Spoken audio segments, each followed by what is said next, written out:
laku ya apa? Pengen ben anget ah? Iya, Siti. Nah terus permainan jangan warung V aku Cak Supri. Aku ning sini. Nah bagaimana kabar sampean tetap olahraga seperti ning sini ya. Adem-adem tetap olahraga supaya menghangatkan tubuh dan hati. Nah, itu penting. Nah, sampean hati niki adem terus nih. Bisa depresi sampean kok.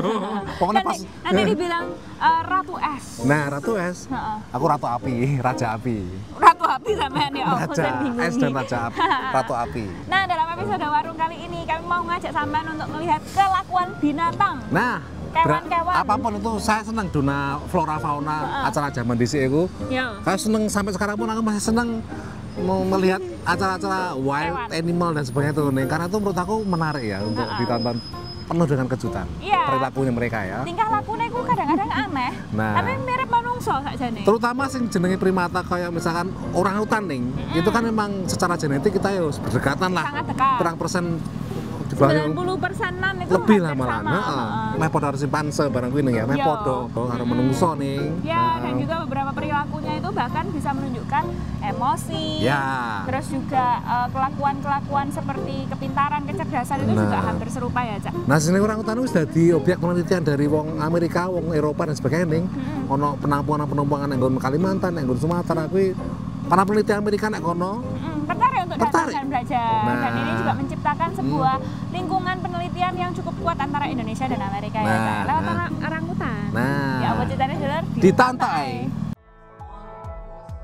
Pola makan orang utan pun jadi salah satu topik yang dibahas pada acara Indonesia Focus 2024 awal Oktober lalu. It's really important so that we can maintain a healthy landscape, a nutritional landscape that's necessary for the survival of these orangutans. Konferensi tahunan ke-16 yang diorganisir di Asian Society for International Relations and Public Affairs atau ASIRPA tahun ini diadakan di Kedutaan Besar RI Washington DC.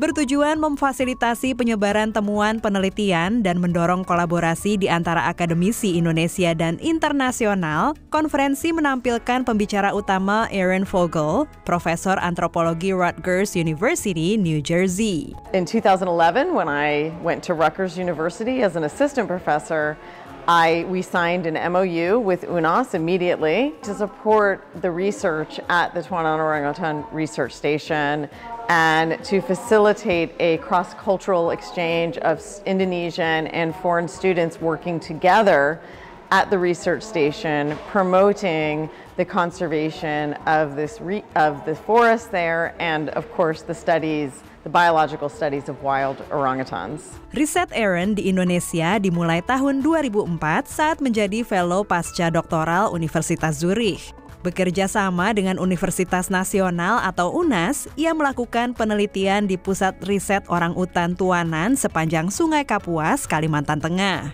Memahami variasi diet orangutan menjadi isu penting karena akan memengaruhi kelangsungan hidup satwa langka ini. Is because there are so many habitats that have been altered through anthropogenic change over the years, and understanding the resources that are necessary for the survival of this incredible species that is critically endangered. Riset Aaron juga menjadi wadah pertukaran budaya bagi mahasiswa Indonesia dan AS yang ikut dalam program ini.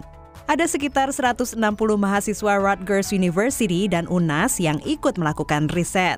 2/3-nya mahasiswi seperti Eva Hernandez Hanner yang tengah menyelesaikan kuliah S3. Nothing prepares you, right, for like for being there, right? When I first got to Palangkaraya, and there I don't have that crutch to be able to speak English anymore. So I really had to get immersed and really learn from what the community was trying to teach me. But the students, they also know English a little bit, so it was a mutual thing, right? So it was really a cultural exchange. Sri Suci Utami Atmoko, dosen biologi Universitas Nasional, adalah ketua riset primata di UNAS yang juga salah satu direktur pusat riset orangutan Tuanan sejak 2018. Budaya, contohnya mereka mau nggak mau ya harus mau tinggal di pondok berkayu, ya, nggak ada AC, terus juga kamar mandi yang seadanya, ya, terus juga etika sopan santun versi Indonesia, gitu ya. Terus kalau di kita itu adalah bahasa kali ya, tapi itu menjadi pemicu untuk mahasiswa Indonesia untuk bisa belajar langsung dengan teman-temannya untuk bahasa Inggris gitu ya. Mempelajari primata seperti orang utan, satwa langka yang memiliki banyak kesamaan fisiologis dengan manusia telah menjadi wadah yang memperkuat kerjasama ilmiah antara Indonesia dan AS. Dari Washington DC dan Jakarta, Ahadian Utama, Dania Iman, Nia Iman Santoso, VOA. Nah, dulu habis ini kita punya cerita lain soal kewan, tapi salah sing siji.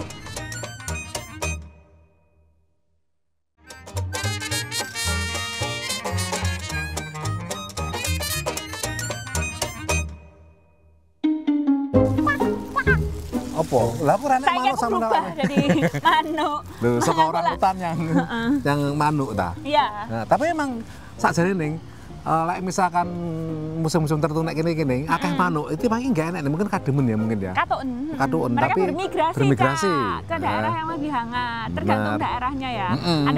Ada manuk-manuk sing tinggal di daerah yang lebih hangat atau lebih dingin. Mereka bermigrasi itu sesuai polanya. Nek sekitar apartemenku itu masih enak burung-burung hitam jenenge enggak ngerti iku sih. Cek manggon nek kono nek wit yang gerombol anak puluhan ewu, biasanya itu pertengahan November ini migrasi nih, sepi, miber, kademen.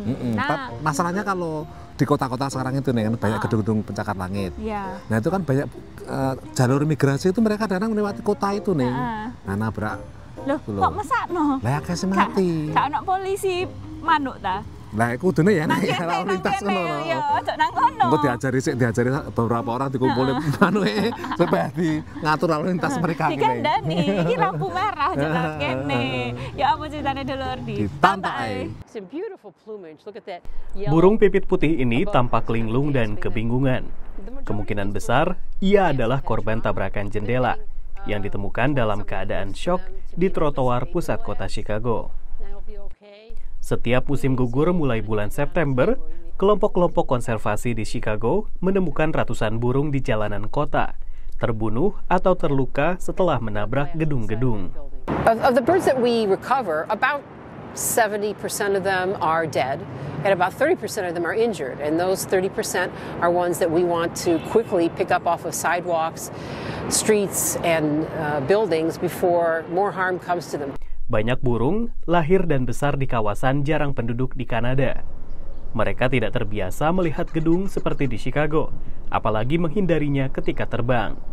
Glass either looks deceptively clear and transparent such that they don't see that there's anything in their way, or it's mirror-like and it looks like the sky or the trees that are reflected and they think that's a real thing they can fly towards. Salah satu bangunan yang banyak memakan korban adalah gedung pertemuan di tepi danau kota. Pada musim gugur tahun lalu, sekitar 1.000 burung yang sedang bermigrasi mati dalam satu malam setelah menabrak gedung tersebut. And I knew that it'd been a big movement, and I thought, oh, McCormick Place will have killed a lot of birds, and I was thinking maybe 100. And when I came in, every surface in the prep lab was covered with dead birds. Pada musim gugur tahun ini, gedung tersebut memasang kaca film baru untuk membantu burung melihat. Proyek senilai $1,2 juta AS ini memasang titik-titik kecil di bagian luar gedung Lakeside Center. We don't have a lot of data, it just has started this fall, but at this point it looks like it's made a huge difference. Sementara burung-burung yang terluka dibawa ke pusat rehabilitasi satwa setempat untuk dirawat. It looks like it was probably just a truly stunned bird and it's going to be released. Pada puncak migrasi, pusat rehabilitasi ini bisa menerima 200 ekor burung. Meski burung-burung tersebut tampak syok, seringkali luka-luka yang dialami bersifat ringan dan cepat dipulihkan. Fractures heal very, very quickly in these guys. For shoulder fractures, they tend to heal very well, even if they're small or large birds. Soft tissue trauma generally heals pretty well. Berkat kerja keras para sukarelawan yang menyisir jalanan, pemilik gedung yang merenovasi bangunan, dan keterampilan staf dokter hewan, banyak burung yang dapat kesempatan kedua untuk melanjutkan migrasinya. Sebanyak 150 juta burung melintasi Chicago dan kawasan sekitarnya dalam migrasi musim gugur. Namun, kawasan tersebut selain memiliki gedung-gedung yang tinggi, juga memiliki polusi cahaya yang tinggi. Karena itu, sejumlah inisiatif Lights Out atau mematikan lampu-lampu gedung di saat musim migrasi digalakan. Dan saat ini sudah ada lebih dari 40 inisiatif Lights Out di Amerika Serikat dan Kanada. Dari Washington DC, saya Rio Tuasikal dan tim VOA. Nah, selain manuk juga ada beberapa binatang lain yang bermigrasi ya, Cak ya. Seperti misalnya kupu-kupu. Kupu-kupu. Kalau di lautan paus terkenal imigrasinya paling panjang di dunia itu paus dari Argentina sana sampai ke Alaska. Lumba-lumba juga kadang-kadang sejenis berapa spesies lumba-lumba itu juga perlu bermigrasi untuk reproduksi sama golek panganan nih. Iya. Nah, ada kan juga dua tok itu instingnya kan. Ada juga binatang-binatang lain yang daripada pindah, mereka itu memilih untuk turu. Hibernasi. Salah satunya nek kene kan yang salah sing jenenge bajing iki lho. Lek musim ini ngelemokne awak. Bar kuwi terus ngerong utawa nek nggon ndi nggone ora ngerti kita tiba-tiba gak enak saiki kisan mulai. Squirrel, tupai. Tapi kok ono cerita juga sing jenenge beruang iki ya ngono ning. Beruang hibernasi tapi sakwise sing siji gitu lho.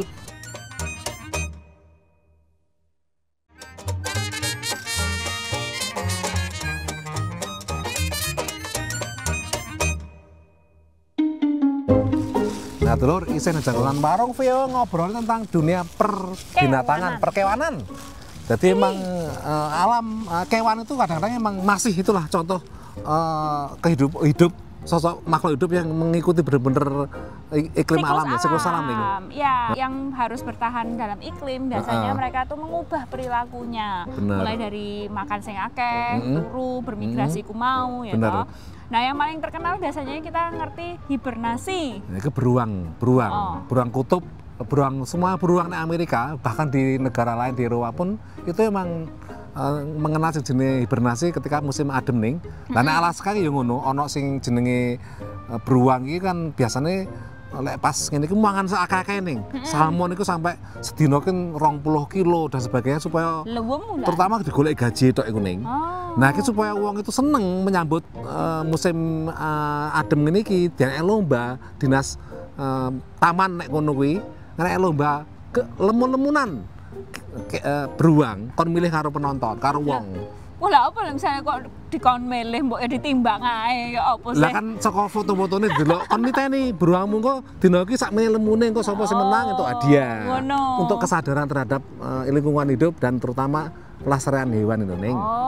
Ya apa cacane Dulur? Ditonton ae. Voting began a week ago with Setiap Oktober, Taman Nasional dan Cagar Alam Katmai di negara bagian Alaska menggelar Fat Bear Week. Kontes memilih beruang paling gendut di antara sekitar 2.200 beruang coklat Alaska yang menghuni Taman Nasional tersebut. So, Fat Bear Week, in case you've been hibernating, is a March Madness style bracket competition where you get to vote for your favorite fattest bear. And it's a celebration of success because fat means success for the bears in Katmai. Pada 2023, kantor berita The Associated Press menyebut kontes ini sebagai kontes popularitas yang paling diminati di Amerika Serikat melibatkan negara bagian Alaska. They started an online contest to basically promote the fatness of the bears and to celebrate the bears getting ready for winter and celebrating their ability to survive a harsh Alaska winter in hibernation. Menjelang hibernasi musim dingin, beruang menggemukkan diri agar bisa bertahan tidur pulas beberapa bulan. Beruang jantan biasanya memulai hibernasi pada Desember, sementara beruang betina akhir November. Untuk menggemukkan diri, beruang coklat di Taman Nasional Katmai bisa menyantap 30 ikan salmon setiap harinya. Tahun ini beruang betina bernama Grazer kembali memenangkan Fat Bear Week. Yang menarik bagi penyelenggara, Grazer mengalahkan Chunk, beruang jantan yang membunuh anak Grazer. Selain mendukung pelestarian beruang, kontes Fat Bear Week yang dimulai pada 2014 ini juga menganjurkan interaksi aman antara manusia dengan satwa liar dengan menyaksikan rekaman kamera saja. Penggunaan kamera untuk memantau satwa liar menjadi kegiatan populer yang sempat meningkat tajam saat pandemi COVID. Salah satu laman favorit di Facebook untuk Alaska adalah Muldoon Area Trail, Photos and Videos, yang ikut dikelola Donna Gale Shaw. I capture anything that's out here, anything and everything that's out here. Lynx, wolves, foxes, coyotes, bears, black and brown. Donna tinggal di Anchorage, kota berpenduduk sekitar 290.000 orang. Di kota yang sama ada sekitar 350 beruang hitam dan 65 beruang coklat. I did put a camera on it, and every year bears come and mark that tree, including cubs. Laman ini juga dipantau oleh warga Anchorage sendiri yang harus hidup berdampingan dengan berbagai satwa liar. Warga banyak kota di Amerika Serikat memang harus hidup berdampingan dengan beruang. Di daerah Washington DC misalnya juga kadang terlihat adanya beruang, meskipun jenis beruang yang ada di Washington DC adalah beruang hitam. Beruang ini dibandingkan beruang coklat ataupun beruang grizzly, ukurannya relatif lebih kecil dan relatif tidak terlalu agresif. Dari Washington DC, saya Nova Purwadi dan tim VOA. Lagi nengok semenang jenenge beruangnya Cang. Itu botnya sampai 400 pound atau nggak ngerti lah. 200 kiloan. Semono mergo mangane paling akeh dhek beruang lanang, jadi di pol-pol nih. Nah, hibernasi ini memang unik ya, salah satu cara defense mekanisme atau mekanisme pertahanan dari hewan supaya mereka itu tetap bisa bertahan hidup selama musim dingin ya, Cak ya. Karena musim dingin sing ekstrim yo gak iso deh metu iku gak iso. Lah yang hewan-hewan sing dimangsa yo padha renek kan. Terus yo tumbuh-tumbuhan kadang mereka juga akan mangan tumbuh-tumbuhan kuwi padha mati. Jadi mereka kudu keharusan adaptasi mereka yang ngono kuwi menimbun kuwi dan kok terus 6 bulan kemudian biasanya ngono sing wedok sing wayahe saat-saat sudah mateng ya nek kono melahirkan ning. Oh ngono. Luar biasa siklusnya ya. beruang iku ning ya. Dan cara hidup mereka itu ya memang bertahan seperti itu ya sampai saiki ya. Sampai saiki. Iya, kita ya tetap bisa nonton beruang itu ya ono ae. Nah, terus kini kita mau belajar bahasa Inggris nonton jaket neko-neko tapi sakwise sing siji iki.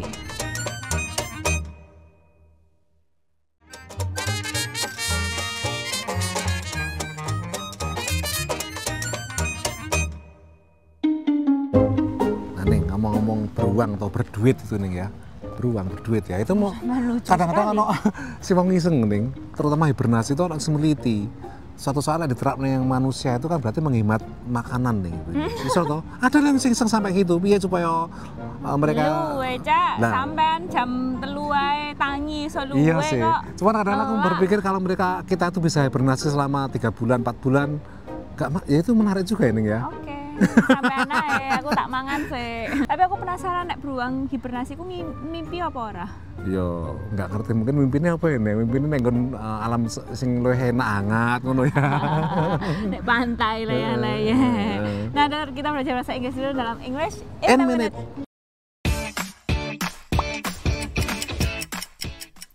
Welcome to English in a Minute from home. What's not to love about puppies?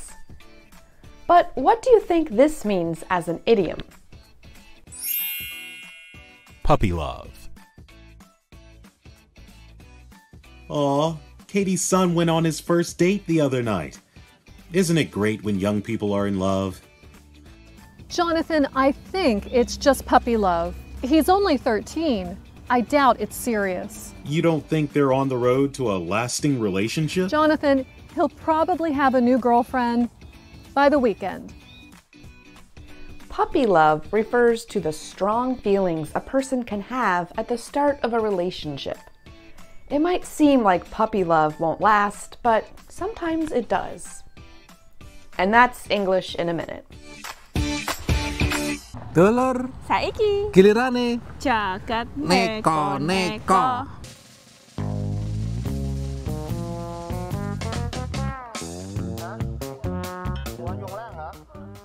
Ngimpi apa Mbah Arum Joy teko Thailand iki lur? Lagi arep masak, njupuk banyu, ngerti-ngerti disaut ambek ula piton lan digubet. Mbah Arum sing umure 4 tahun iki berusaha nekem ndase ula sing dawane 5 meter iki. Tapi ula niku malah saya ngencengne gubetane. Arep nyulek motone ambek driji ora iso mergo ndase ula obah terus. Lah hebate lur, dekne digubet 2 jaman lan isih iso bengok-bengok njaluk tulung. Tangga teparo teko lan rame-rame nguculne Mbah Arum teko gubetan ula kuwi. Dekne kasil dislametno tapi ula kuwi ngilang nang mburi omah. Diarani apes ya iso, diarani bejo ya iso ae iki lur.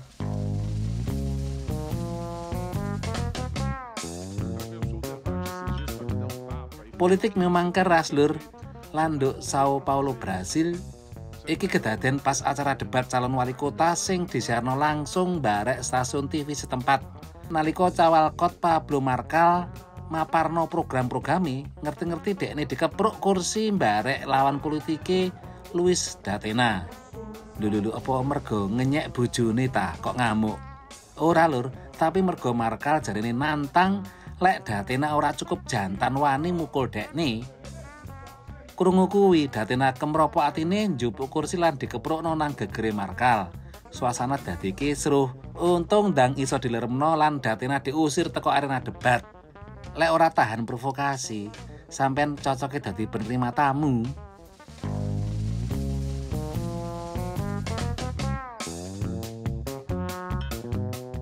Lek didelok teko kadoan, iki iso dikira motor siluman, Dur. Lah piye, motor trail sing biasane blusukan nang gunung ngebut nang segara. Padahal iki duduk sulapan juga, Lur. Mergo kabeh iki gawe prinsip-prinsip ilmiah.